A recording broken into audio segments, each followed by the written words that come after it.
जनपद बदायूं के बीआरसी आसफपुर पर महिला सशक्तिकरण के तहत एक गोष्ठी का आयोजन किया गया। इस अवसर पर खंड शिक्षा अधिकारी राशिद अनवर सिद्दीकी ने कहा कि आज के आधुनिक समय में महिला सशक्तिकरण एक विशेष चर्चा का विषय है।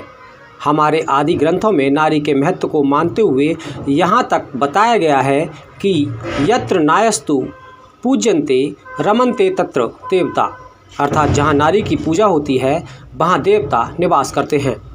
लेकिन विडंबना तो देखिए, नारी में इतनी शक्ति होने के बावजूद भी उसके सशक्तिकरण की अत्यंत आवश्यकता महसूस हो रही है।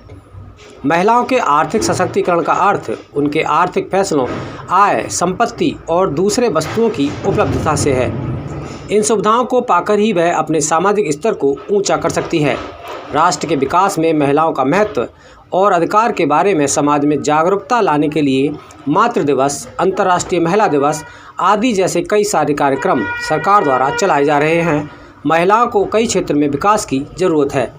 उन्होंने कहा कि भारत में महिलाओं को सशक्त बनाने के लिए सबसे पहले समाज में उनके अधिकारों और मूल्यों को मारने वाली उन सभी राक्षसी सोच को मारना जरूरी है, जिसमें दहेज प्रथा, अशिक्षा, यौन हिंसा, असमानता, भ्रूण हत्या, महिलाओं के प्रति घरेलू हिंसा, वेश्यावृत्ति, मानव तस्करी और ऐसे ही दूसरे विषय शामिल हैं। इसके अलावा खंड शिक्षा अधिकारी ने कहा कि अपने देश में उच्च स्तर की लैंगिक असमानता है, जहां महिलाएं अपने परिवार के साथ ही बाहरी समाज के भी बुरे बर्ताव से पीड़ित हैं। भारत में अनपढ़ों की संख्याओं में महिलाएं सबसे अव्वल हैं। नारी सशक्तिकरण का असली अर्थ तब समझ में आएगा जब भारत में उन्हें अच्छी शिक्षा दी जाएगी और उन्हें इस काबिल बनाया जाएगा कि वो हर क्षेत्र में स्वतंत्र होकर फैसले कर सकें।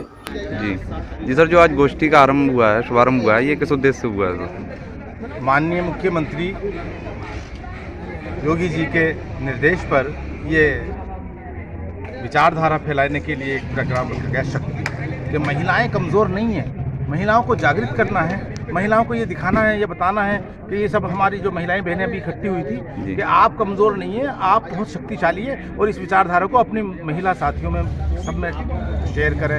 अब हर स्कूल में मीटिंग करके सब लोगों को बताएं कि महिलाओं को अपने अधिकारों के प्रति जागरूक होना है।